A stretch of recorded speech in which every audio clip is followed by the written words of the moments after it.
Guyancourt, ville de 29 000 habitants et membre de la communauté d'agglomération de Saint-Quentin en Yvelines.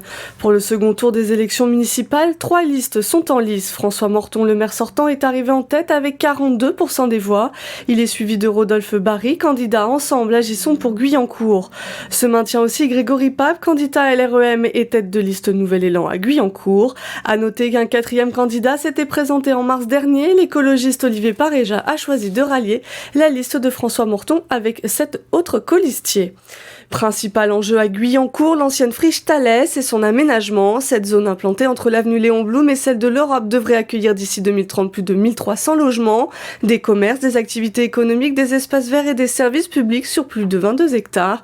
Le site qui sera baptisé le quartier des Savoirs va accueillir également la future station de métro Saint-Quentin-Est du Grand Paris Express, un super métro reliant Orly à Versailles en 30 minutes.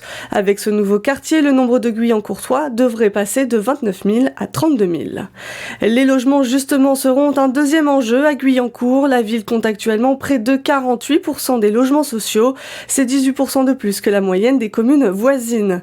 La ville a entamé depuis quelques années une reconfiguration de ses quartiers, notamment des transformations dans le quartier du Pont du Routoir depuis 2006, l'un des plus vieux quartiers de la ville créé en 1974. Dernier point, les entreprises. La ville compte à ce jour 2536 firmes sur son territoire, presque 1000 de plus qu'en 2012.